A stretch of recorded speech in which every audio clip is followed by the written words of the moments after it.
So good afternoon, everyone. Thank you for joining us for the Wyoming Business Council's second webinar on Opportunity Zones 2.0. I'm Connor Christensen, and I work with the Wyoming Business Council. I've been helping coordinate Wyoming's work around the new Opportunity Zone designation process. We had a webinar a few weeks ago, and it focused primarily on what is changing under Opportunity Zones 2.0 and how the designation process works. Today, we want to go further downstream and talk more about what happens once a community actually has an opportunity zone. And we're going to specifically look at this from the perspective of investors and project developers. We'll be talking about what makes a project investable, what communities can do to prepare, and how opportunity zone capital fits alongside other financing tools, and also some of the opportunities and challenges that come with doing this work in a rural state like Wyoming. So I'm going to go ahead and introduce our panelists here, but just a couple quick points for the audience here. We will have time at the end for questions, so please use the Q&A feature there to specifically ask any questions you might have, but also use the chat. I think there's a chat here just to introduce yourself. Let us know who you are, where you're from, what your perspective is in all of this, if you're from a community or a bank, investment firm, what have you. And that'll be great. Okay, so I'm going to go ahead and introduce our panelists. We got some bios for you. It's going to be fun. Matthew Dunscombe, you are up first. So let's see. Thanks for being here, by the way. Appreciate you. Excited. Yes. So Matthew is a principal in the real estate industry and advises real estate sponsors, fund managers, and privately held businesses on complex tax strategies with the focus on opportunity zones, partnership structuring, and transaction planning. He works across the full life cycle of opportunity zone investments, from fund formation and structuring through compliance, reporting, and exit strategy.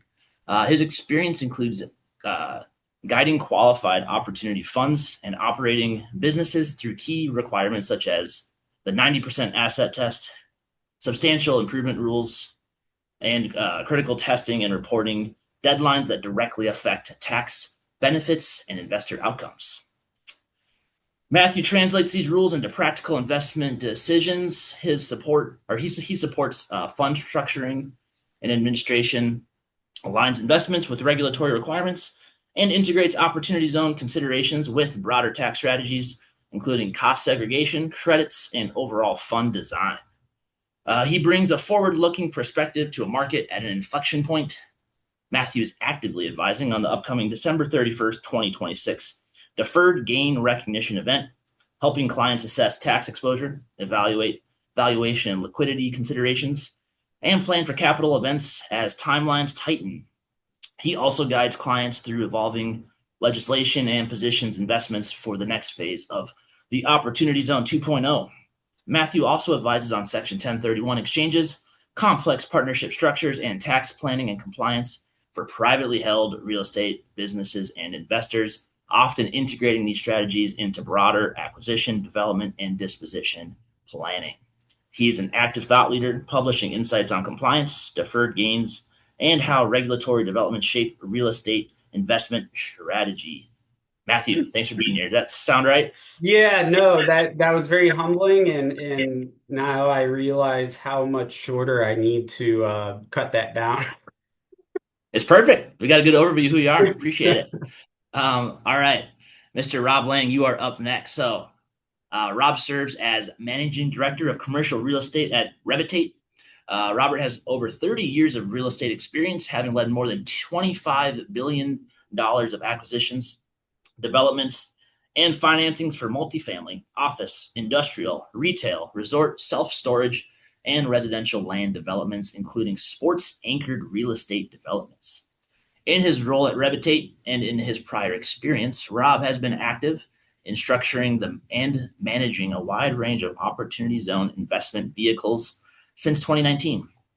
He has been a featured speaker on opportunity zones at national conferences, and has met with OZ policymakers in Congress and the administration to discuss further enhancements to the program.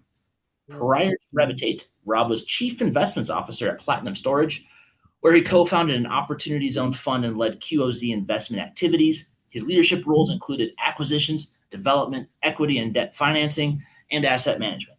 Robert previously spent 18 years at the Irvine Company, rising to the role of Deputy Chief Investment Officer.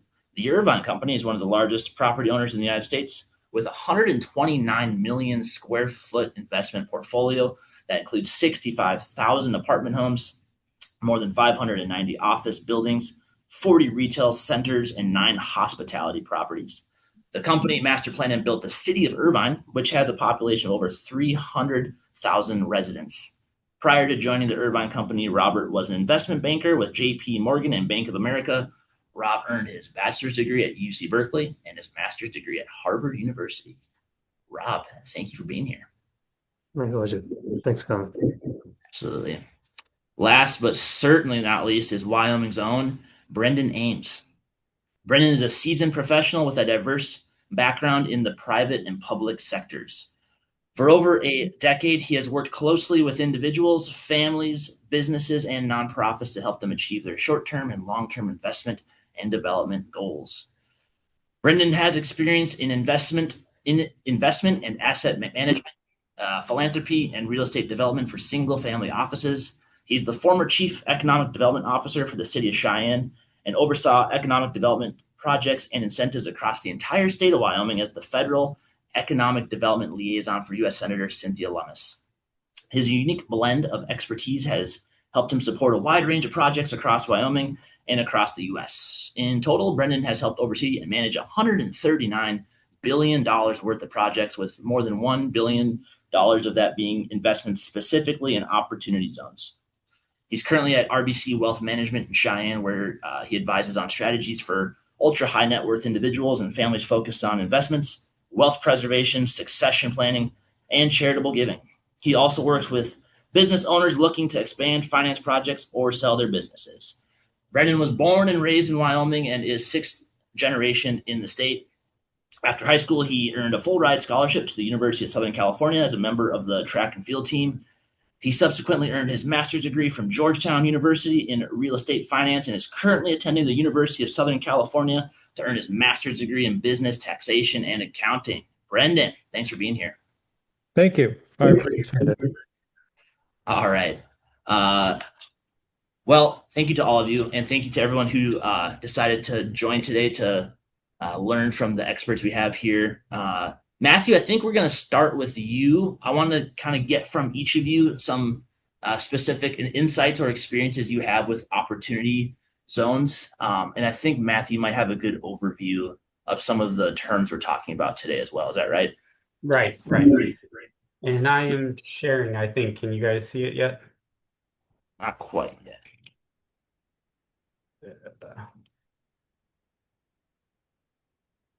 Let's see. There we go. All right. Do want to encourage people to introduce themselves in the chat. I don't think, unless I'm missing it. All right, go ahead, Matthew. Okay. So here are some key definitions that we'll want to keep going back to because, we all love our acronyms and we are generally talking like we're talking that everybody knows what we're saying. So we have OZ deferred investor, which is a taxpayer that has basically recognized a gain and has elected to defer that gain, not recognize it in that year, and put it into a qualified opportunity zone fund. We'll go later what that qualified opportunity zone fund means, but basically for the OZ deferred investor, this is a tax savings plan, multiple ways for whether trying to get some of your portfolio diversified and putting into maybe real estate or a different operating company. But opportunity zones have certainly opened the door for investment strategies. For one, to defer a gain for 5 years is pretty beneficial. And some of the other incentives later down the line just, put more and more on the emphasis of investing into opportunity zones. We also have non-OZ investors. So these deals that we'll talk through today, all the equity going into the qualified opportunity zone fund isn't always qualified gains. So you may have a mixture of non-qualified investors and OZ deferred investors. As I've said a few times now, might have made sense to put qualified opportunity zone fund at the top, but the qualified opportunity zone fund is the vehicle that from the investor side, you will invest into this fund, and that is what it basically allows you to be a part of the OZ program. So if we back up, if you don't have a gain to defer, that's the initial point. And so if you do have a gain, you would defer it, and then you would have a time slot of putting that money into a qualified opportunity zone fund. So that's the next step. Uh, Generally, when we discuss structuring these qualified opportunity zone funds, we will advise to have what we call an indirect structure, meaning that the qualified opportunity zone fund, the QOF or QOF, will have a lower tiered investment into what's called a qualified opportunity zone business. That business will then hold the actual assets that will appreciate in value throughout the holding periods. We do that a lot with because of compliance measurements are a little bit more relaxed at the qualified opportunity zone business level versus the QOF level. So that is a general reason why we advise it that way. And then you'll hear a lot about qualified opportunity zone business property. That is the actual tangible property that the QOF or the QOZB is purchasing in a designated census tract.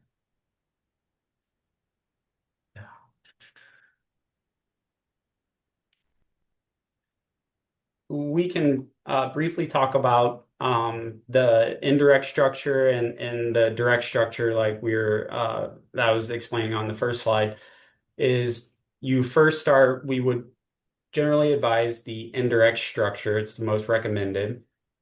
And as a side note, the QOZB has what we call a working capital safe harbor plan. So that allows for money that is deployed down into the business to be used in a longer period of time as development generally takes a longer period of time.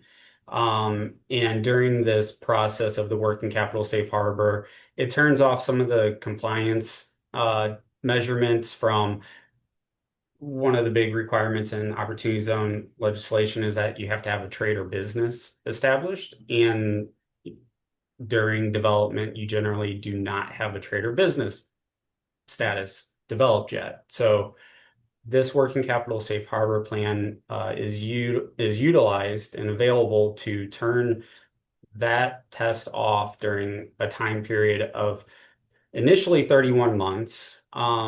You can extend that if it's a startup business, another 31 months, so a total of 62 months. And if there's any natural disasters or federally declared disaster areas, you could extend it another 24 months past that. So this is the structure that we generally advise. Deferred gains, you generally want to have the least amount of equity from non-OZ investors into the QOF because one, all the benefits running through the opportunity zone all the incentives will really only benefit the OZ deferred investors. The investors that are on this side are purely investing in this deal because of the economics and the return on their investment at said later date after a 10-year hold period or so, that they will receive no benefits from the next portion that we'll talk through, the OZ incentives. So QOF and then QOZB QOF invests into this QOZB. And then generally have a management company that to form this because in the opportunity zone rules, you have to have regarded entities. And when we talk through regarded entities, that's going to be either a partnership or a corporation, and it can be an S corporation as being a part of that encompassing corporation structure. Um, and then the QOZB will purchase the property that will be valued and tested. And I will say, one of the things that I was telling Connor and Brendan when we connected yesterday is a lot of Opportunity Zone 1.0 is what we will say in the market was driven by a lot of real estate. There hasn't been too many operating businesses that have uh, taken the advantage of investing into opportunity zones.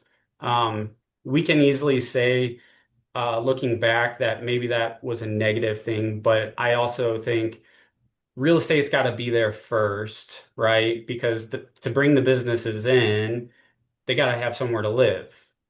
So I do think OZ 1.0 probably just followed the trend the way that it was, inherently supposed to of having real estate developed first. Now we can look at some of these areas of rural or non-rural and develop the business side of the structure. Um, we don't have to touch too much on this, but this is another structure. But what is a part of the new legislation is that they've introduced this qualified rural opportunity zone fund. And the rural opportunity zone fund has more of an incentive for investors to invest into that. You'll see in this is an illustration of some of the incentives that you receive from opportunity zones. So if we talk about Opportunity Zone 2.0 that's coming up, starts on 1/1/2027. If you invest into a QOF and hold that investment for at least 5 years, you will receive an automatic 10% basis adjustment, meaning if you deferred $1 million and put it into a QOF and you held it for 5 years, at that 5 year anniversary, you would receive $100,000 basis adjustment. So now you're not recognizing $1 million, you're recognizing 900,000. Well, they beefed that up for the Rural Opportunity Zone Fund. That is a big initiative that they're trying to push is more to the rural area. Is that if you invest into a CROF, you would receive a 30% basis adjustment. So now going back to that $1 million example, you've reduced that $1 million gain down to 700,000 that you will recognize at year 5 of the anniversary. So I'll back up a little bit and just kind of talk through the OZ incentives from the investor side because that will help make sense to some of those other slides. Uh, Tax benefits from the investor side is you invest into the QOF, you are able to defer your gain for 5 years. At that 5 year mark, you will recognize a 10% basis adjustment or a 30% basis adjustment, as we just went through. And the other benefits to it is if you hold that investment for 10 years, Opportunity Zones is a very long-term investment strategy, and that's what it's intended. Government didn't want this program for people to kind of go in, develop, and out. It's go in, build the community, get everything established, stabilized, and then looking at that 10-year plus, is there a time to exit so that all investors are benefiting? So if the investor invests in the QOF, they invest that $1 million, year 5, they recognize that deferred gain and they either recognize a 10% reduction or a 30% reduction. And then after 5 years, if you hold that investment for 10 years, and if you were to sell that investment, there's no tax on any of that appreciated value. So if my $1 million that I invested is now worth 10 million, I do not pay tax on $9 million of appreciated gain. And a big piece to that, to add, it's kind of cherry on the top, is um, this is more kind of technical tax talking, but when you have an asset, a business asset that you're depreciating and you're taking benefits from that depreciation, which is an ordinary deduction, what the general revenue code would say, okay, well, later on, this is just a timing thing. Later on, you're going to need to recapture that depreciation, that ordinary. It's just a timing mechanism. Um, well, with the opportunity zones, what happens at 10 years is because your investment basis is stepped up to fair market value, which is the sale price, there is no gain. So with there not being a gain, there is no recapture. So you've benefited from a tax side all these ordinary deductions for depreciation and things like that. And you do not have to recapture that after holding it for 10 years. And that becomes a big piece to when we're building out the IRR models. When we take these three incentives, no tax, you don't recognize gain until 5 years plus a basis adjustment, hold it for 10 years, no tax on the appreciated value. And then three, no recapture of depreciation.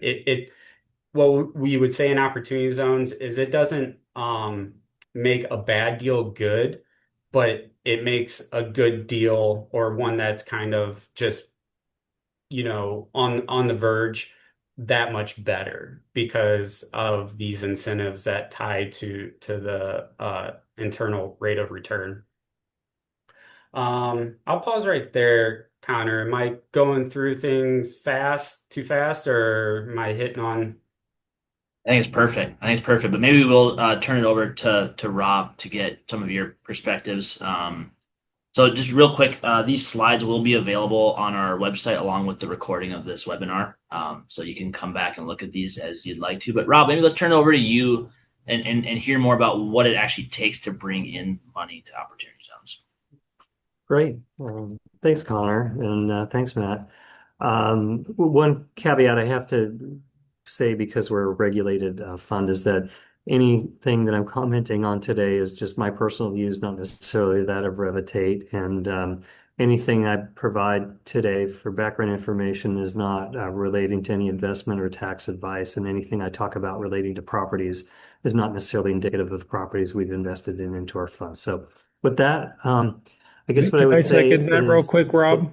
Can I second that? So we're on the what's that? record. I second what you said. And So I from don't Randy. have to try and repeat it. I second what Perfect. you said. That Terrific. So counts. everybody's we're all gonna stay out of the hot seat for another week or two here, having said that. So I think what might be helpful is, from an opportunity zone funds perspective, there are funds around the country that can bring money into Wyoming to invest in projects.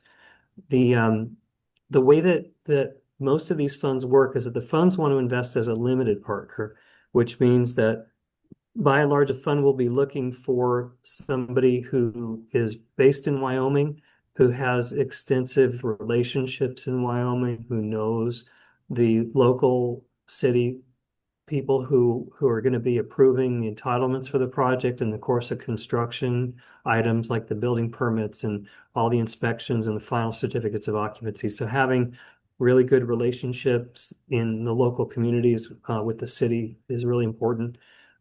Ideally, you'd have a general contractor who is also based in Wyoming or has done a lot of work in Wyoming to build the project so that you know that you've got a good sense for the supply chain for the materials that the workers you're going to have, quality skilled people who are available. I'd say particularly these days, we've seen that data centers are, kind of hoovering up a lot of quality people on the labor side as well as a lot of materials. So you just want to be aware that, you've got pretty good visibility into what materials are needed to build the project and that you get access to those.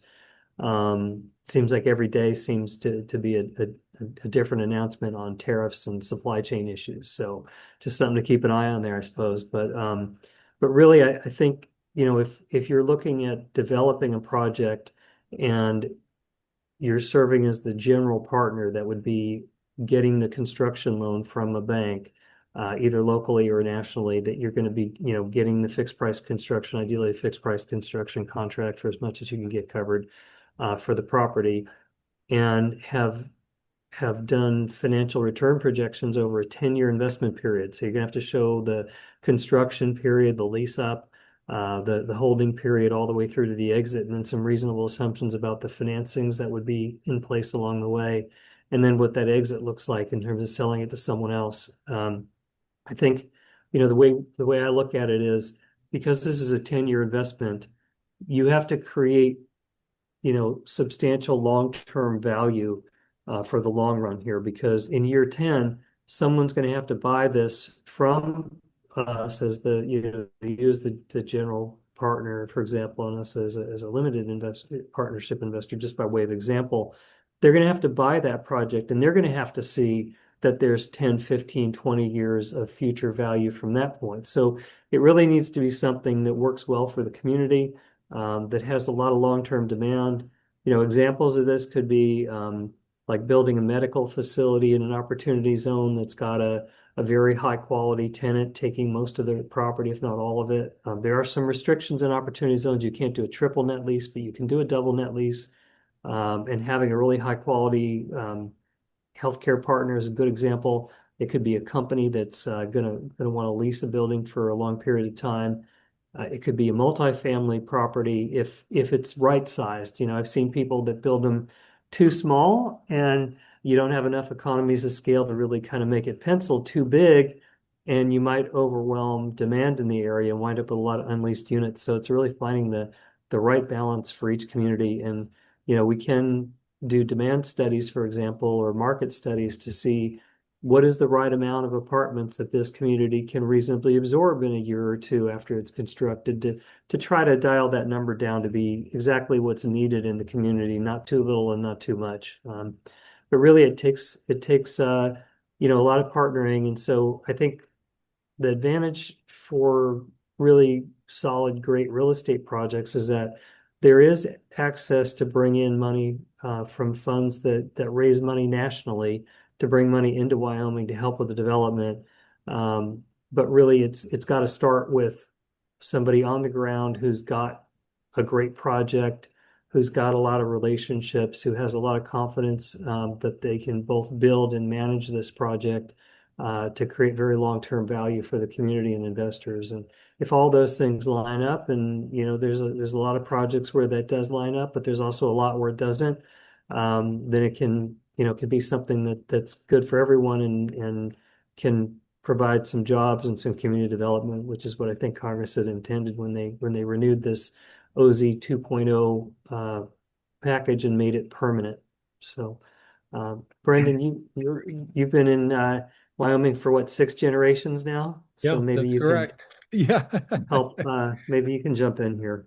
Yeah, absolutely. So I think the perspective that I have is falling between sort of Rob and Matthew in looking at this, and having sat on the public sector side of things and then the private sector aspect of things. I think, there's probably a lot of people in this group that would agree that we haven't done enough projects within the state of Wyoming. We've had a hard time getting outside capital from time to time, but then also there are some folks that have refused sort of outside capital. And generally, I would say, in my experience across the state in economic development, that, there's always something that's missing from a project. And I think people sort of get caught up in opportunity zones and thinking about, this being, the final thing, and this gets over the hump. But this is just another tool in the toolbox. So when we think about the Wyoming Business Council funding or any other sort of state and local funding and incentive and grant and anything federally that can get done, this isn't something that's as specific as like a 1031. investment, right? Where it's an exchange of property and that's sort of what it is. This is just another tool. And so, given the location of where these are, and if there's investment in this area, and you also pulled together the, various sort of incentives, for example, tax increment financing, which the state is starting to get better about this. And I know Cheyenne has done it. I know Laramie has done it. I believe Casper's done some of this.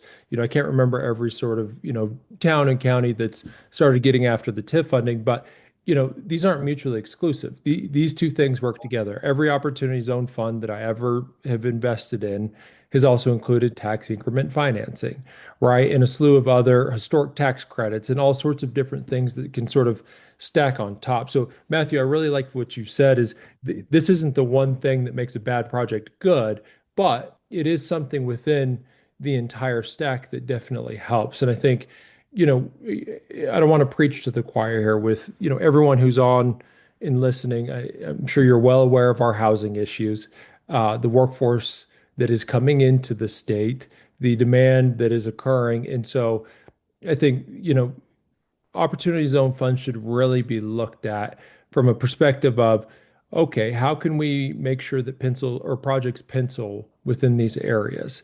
Let's be creative because this is one thing that helps bring outside capital and additional investors, people who have a level of sophistication to make sure that all of these details can get handled because there's a lot of local folks, and I'm not saying that they can't get it done, but sometimes they're missing some of the capital and some of the time to sort of expand on their projects and what they're doing, and whether it's single family homes and multifamily projects.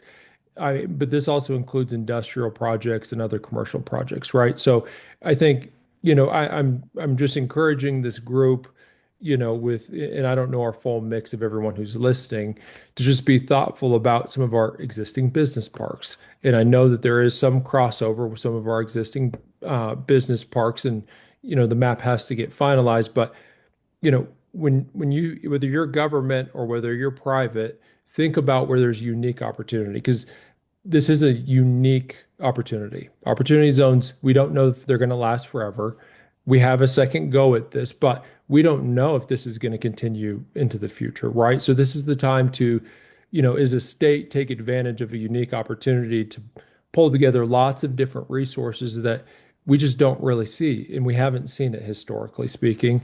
I mean, we're just getting on the train, like I said, with tax increment financing and some of these, additional levers to pull. I mean, most everyone in the state, if they wanted access to a congressional member, they can get that, but that doesn't necessarily mean that, funding for your project is going to get written into the bill. And there's a lot of things in between. I mean, we try to get that done here in the state, but there's so many things in between. And so, I guess my spiel to everyone is you don't have to be the expert on opportunity zone funds and understand every single thing today, but I think we should sort of open our minds in the state and understanding the true benefit that is here. It's not the only benefit in being thoughtful around projects, general contractors, who's pursuing things, and how can we piece all of this together? Because really, there's going to be a lot of different components. And I mean, Rob said it, right? They're outside capital and they want their local team. They want the local folks who, the city engineer and the planner and everyone who can help with all of the entitlements and getting the permits and everything else. I mean, of course, they want to be involved, but when it comes to opportunity zones, it's not a one-man shop. It doesn't really work that way. There's a slew of folks, whether it's attorneys, accountants, investors, contractors, and especially if you're on the business aspect of things, just know that if you're interested in opportunity zone funds, you really need to make sure that you have the right people as a part of your team. But also, I mean, that's why we're here. We are all sitting here saying, you have resources. There is a team here. And so please don't, be shy about reaching out or, throwing darts at the wall because there's a lot of projects that I've participated in that I didn't necessarily think were going to go. And we were actually able to pull it together. And one of the last factors was the fact that the project was in an opportunity zone. And so it creates just enough benefit for our state to get a look from outside folks that we've never had before. And the last thing I do want to say, because this has both been said by Matthew and Rob, is with regards to sort of, Wyoming, we're shy about outsiders. Every project I've ever been a part of in my time horizon previously has been a little bit different than Rob's, where every project that I underwrote was at a minimum for 20 years. So these are long-term projects. This isn't a throw it up and get out and leave. We have all experienced the boom and the bust in some of our towns, in the energy economy. I don't have to get into a whole thing about that. This is important because in order for everyone to win, it needs to be a longer term project. And it has to be done well and it has to be done correctly because there's a lot of checkpoints, right? And so I think I would say, and I'd feel comfortable saying this again, personal opinion, that there are folks who would do 10 years, but there's also some different groups they're looking for a 30-year hold. And part of their reason being is because their asset is going to appreciate even more and they owe no tax after 10 years above and beyond, right? So these are long-term partnerships, these are long-term deals, and we around the state should have less caution, especially when it comes to opportunity zone funds. If somebody sort of, building something that isn't what we want and leaving us with something to pick up where, the government has to come in and provide all these incentives to make sure that a property is taken care of and things like that. So that's sort of, I'll get off of my soapbox a little bit here, but we don't need to do anything except for look at these areas. I think that's the other piece is they're just going to exist. The zones are the zones. I think it's just making sure that you give a hard look to these areas and not think that it's too complex. There's teams who can help with that. It's a situation where I think we can really take advantage and pull together the right people to make sure that we start chipping away at some of these challenges that we have in all of our cities, towns, and counties. I'll leave it Really, there. I think That that's was well really said, good Brandon. points, yeah. And I Thank you. think too, Brennan, just as there's different sophistication of developers and different people around Wyoming, there's a lot of different opportunity zone funds out there, and some people only do stuff in Washington, D.C. or Miami or something. And there's other people where, I spend a lot of my time working on projects we've done in Alabama and Indiana and South Carolina and rural Nevada. So it just depends on, who you're talking to. You got to find somebody who's going to be a good fit for you personally as well as your project if you're doing a project because we're going to work together for at least 10 years, Yeah. maybe Yeah. more. And you want somebody you feel comfortable picking up the phone and talking to pretty regularly. So, it's Right. just about finding the right partners. And again, I like to also just kind of beat the drum for the state of Wyoming is that this doesn't have to be a real estate play. Yes, the real estate's got to be there, or maybe a fund is that does the real estate piece of it, but a business can go into this OZ incentive area and you can develop your business there and same incentives. If you go back to the gain recognition, you defer it, you got to follow the same measurement, but you could put a for-profit medical business operations and build that up for 10 years and sell your business and have the same benefits from that. We expect to see a heavy lift of increasing in the rural area for senior living facilities, medical, manufacturing and distribution centers. The business side, we really do feel is going to be a big significant increase to what we identify as OZ 2.0. Hey, Matthew, can I ask you a question related to that? Because I'm less familiar with the business aspect of things. Do you So when you mention that, can you talk about sort of the parameters, just very generally speaking, of, if let's say a medical, business moves into an opportunity zone area and there's some investment there, what does it look like in terms of sort of sources of revenue or where their assets are, other buildings, or kind of how that's looked upon? Right, right. No, that's really good. So then we get into the technical compliance side of the qualified opportunity zone business. And the four major requirements are you must maintain 70% of your tangible assets need to be identified into the opportunity zone. That being the equipment or things like that from an operational side. So that generally won't be too big of a challenge from an operating company. And then the next level down is you would test gross receipts. So easy enough if you are a medical facility and the revenue is directly sourced there, you're as long as your gross revenue is 50% or more in the opportunity zone, then you meet that compliance. Where we would see challenges is maybe like a logistics company or a tech company where their revenue isn't easily identified as source to the opportunity zone. You could then look at employment status. So the measurements from employment, and let's just go back to remember that the reasons, and I beat the drum about this when I'm consulting with others, is the reason for this development was to bring an economic impact to the area. I think they did a very good job at keeping compliance measurements put in place so that we didn't have bad actors that we're just going to set up, a shop in an opportunity zone, but their revenue's going all different sources. They're not employing anybody in the area, and then they're going to benefit from it. No, that's not how it's going to work.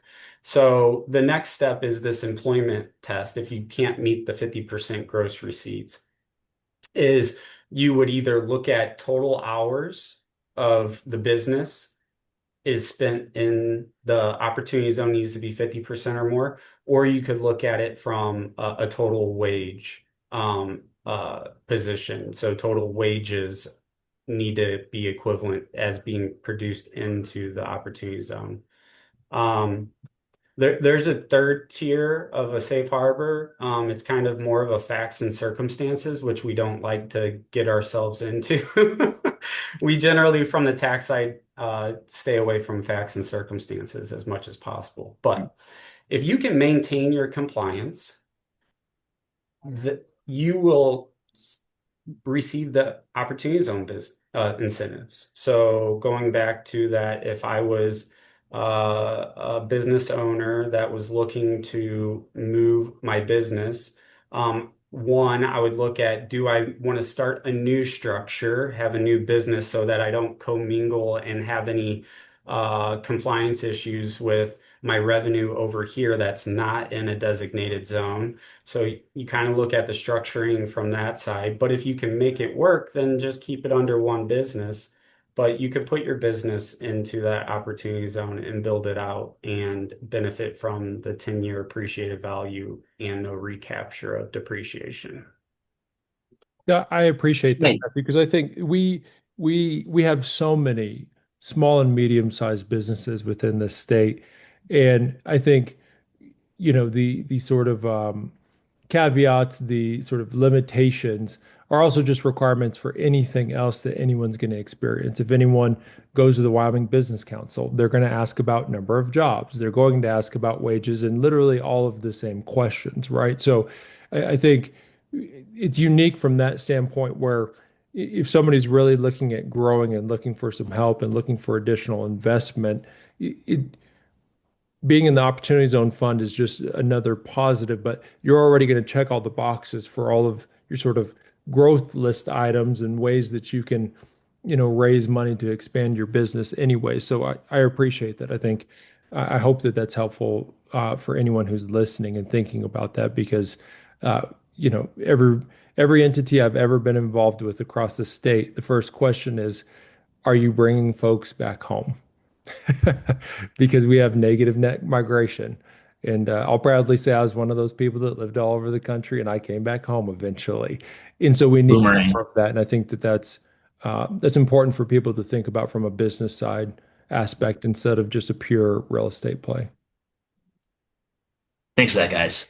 We've started to get some questions about particular cases where someone wants to use an opportunity zone for a bit, business opportunity. And I know we want to avoid kind of giving direct advice here.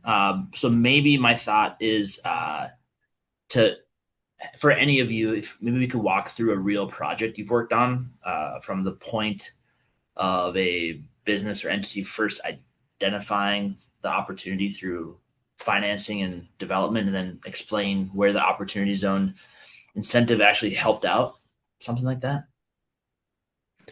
Trying to, I don't know that I'm seeing all the questions. I only see one on my side. And so I'm sorry, can you say that again, Connor? There's a I was Just, question.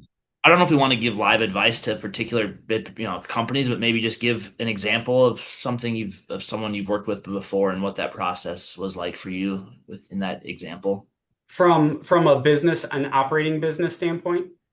Right. Yeah. A good example is a grain company. And I will say, 90% of OZs that we work with right now are real estate, but we do have operating companies. And I think one of the most phenomenal ones that I've worked with is a grain company. And I mean, it's killing it. It's doing so well, from an income generating position and maintaining its OZ compliance. At the exit of an operating company, um, an exit of a business, if anybody's sold a business and is where the multiples are generally, much higher than selling real estate. I mean, you're talking 10 plus multiples when you sell a business versus real estate. So to have that investment in a grain company and be able to sell it at a business multiple rate in 10 years is just going to be hugely beneficial. And then, oh, by the way, it's producing economic benefit to the local community from grain production and farming and all these things. So I think farming can be a really big benefit to the opportunity zones. Would any of you be willing to expand on, let's say on November 28th, we find out there's an opportunity zone in a new place and there's a business there that wants to utilize the program. Um, what are the steps one would take to figure out if it works for them, if it's right for them? I can take it. Yeah, sure. Okay. So my Yeah, first step. we only focus on real estate and Yeah, no, all good, Rob. All good. What Matt Um, take you? the first step, I would look at is just your normal business plan. Does the business work? Go about it just in a normal sense of I have this business operations. Can I make it work in this area that I'm looking at? Thereafter, I would look at, do I have any capital gains that I can trigger? Because to start it off, you have to have a gain. You can't just invest money into a business that's in an opportunity zone and receive the benefits. They made the legislation to where it initially starts with a gain that is then deferred and then it's put into a qualified opportunity zone fund. So then I would look at my portfolio and see, I've worked with people that are in an operating company that they had access, say $10,000 of appreciated stocks that they could go and offload and take that 10,000 as their initial equity into the fund, get the business going, and then supplement the rest with debt. Or if you have more gains to trigger those gains to put it in. So I think those are the initial steps. Getting all your formation structures, and I would have, highly advise to talk with tax advisors. And I will say, even going out this way is I love working with all lawyers from different sides, but there is a niche area to opportunity zones and what legal counsel knows and what you can and can't do. So I would look at more of an opportunity zone specialist lawyer that will know all your basic stuff, operating agreements, formation, things like that, but they know the additional language to put in the operating agreement. But the most important piece there, if if it's Deferred something that's on gain. your mind, is like deferred. That's the capital gains eligible Right. money, Too right? many Like that's calls that I've taken of, hey, I started a business and I'm in an opportunity zone. What's the benefits look like for me? I'm like, well, did you have a gain that you deferred and did you set up a QF and do it?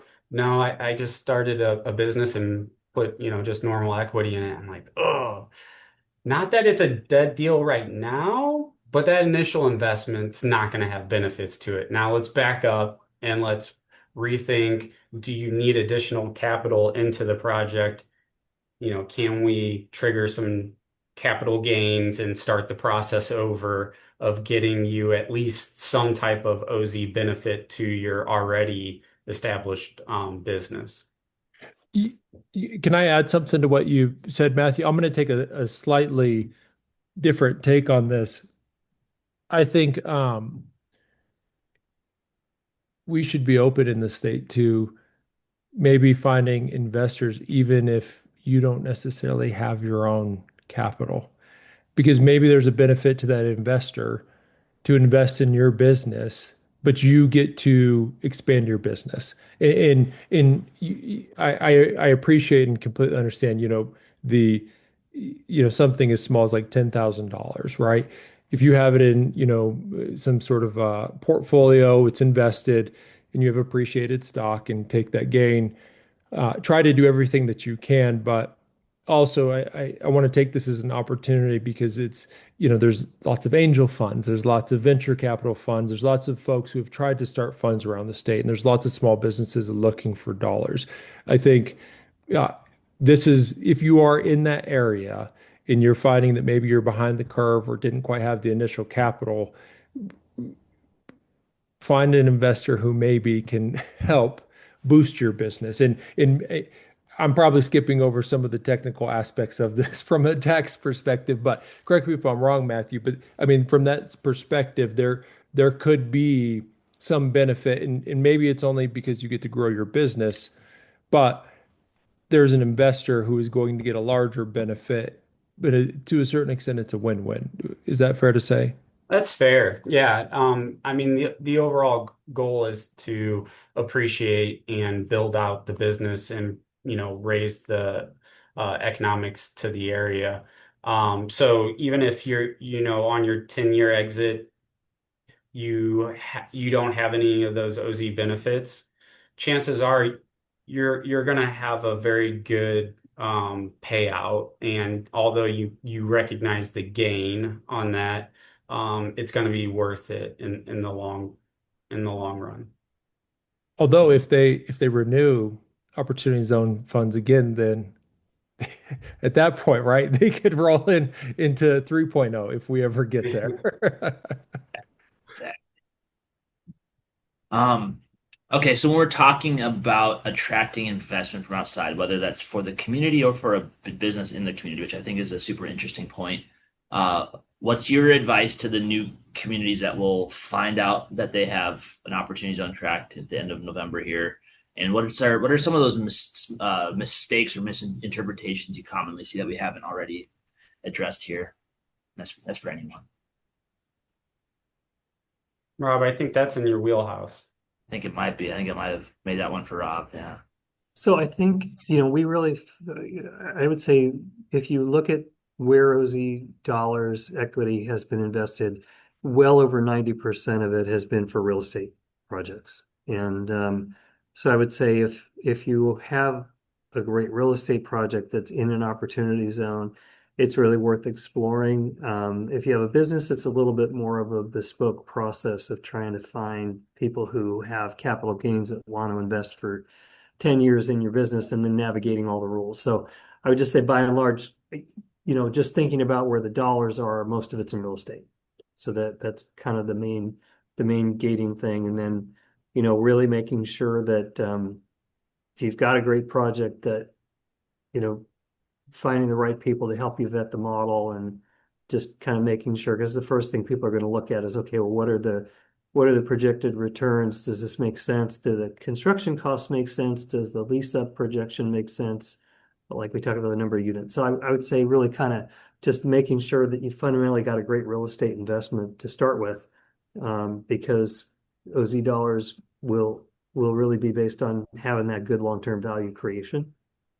So, and I would say too, I mean, I don't want to generalize, but I know for a lot of OZ funds that are investing, um, doing no harm is kind of a, something you strive for. So if you're displacing people from an existing property in order to build something new, that's probably not going to be as successful as taking something that's undeveloped right now in an area that needs something new, and creating value from scratch is often more attractive for people to be involved in, because at the end of the day, a lot of the opportunity zone funds are trying to do the right thing in terms of encouraging growth without displacing anybody who's there today.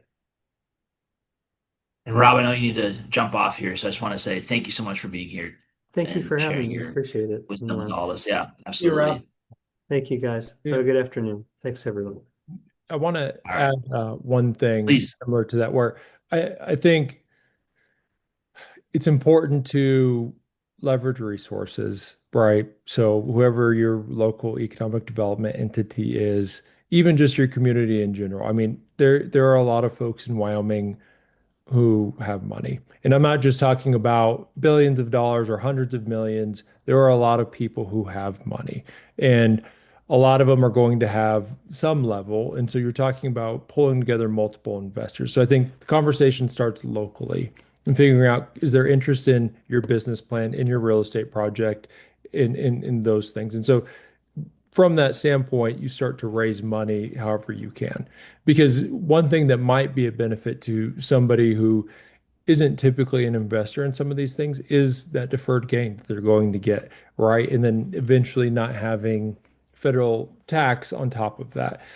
I think the second level of that is then going to the state level in the Wyoming Business Council. I've mentioned that before, right? And all of the business support entities that we have where somebody might know someone who's interested because there's people who call the state and say, I'm interested in developing or doing a project in Wyoming. The last portion of that is literally just Google Opportunity Zone Fund investors. It's that simple. I mean, there are plenty of people because there's a limited number of tracks across the entire United States. And somebody's generally looking for a deal to do. And so if you have a good deal, it's likely that they'll get back to you and take a look. I think sometimes we're a little bit nervous about reaching out to those outside of the state, but there's investors across the country. And especially if you're in this zone, it's going to raise your project a little bit in terms of something they're going to look at. And so I think start with local investment, sort of scale to the state, but then uh, literally just Google. I mean, just research funds. And I'll always put myself out there as somebody to, if you ever want to reach out, have a call, always happy to have a call. I volunteer my time for economic development. Um, I talk to somebody probably about once a week about their project across the state still, even though that's not what I do for a living. So um, just leverage your community members. And, we're just one big city across this entire state, and there's likely somebody who will help you out along the way. Thanks, Brendan. I do want to be respectful of everyone's time. Matthew, you have a really quick comment to close us out, and then I'll wrap it up. Uh, you know, I think we have legislation here that is amazing. I was thrilled when it was passed permanent July 4th of 2025. I will never forget that day.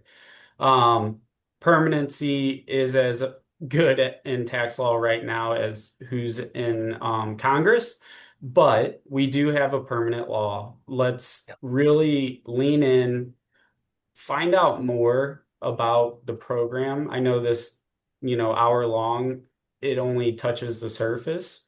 Brendan can go into, how new market tax credits and historic tax credits and LIHTC and all these other beneficial things, and really look across the other states as well. There are some very successful stories to rural areas in development. I know listening to an Oregon deal, I mean, before shovels hit the ground in a rural area, they were able to obtain over $10 million in TIF and different credits to apply to the project right off the bat. And I think that is very necessary to one housing crisis. And so, yeah, I think if anything to take away is take advantage of this program. It's not a loophole. It was given to us as taxpayers. They want us to invest into these areas. That a lot of data is going into selecting these tracks, Connor can say. Yep, it's true. And yeah, just take benefit, ask questions. Right. Thank you so much, guys. This is recorded. Our recording will be on our Wyoming Business Council Opportunity Zone webpage, and I will continue to update that as we learn more. So look there for information on future webinars and for the tracks as those are announced at the end of the year, where those are at. And feel free to reach out to me for any questions you have, and at the very least, I'll get you connected to someone who knows the answers that you're looking for. So thank you all for sharing your lunch hour with us here, and have a great rest of your day. Appreciate y'all. Thank you. Thanks, everyone.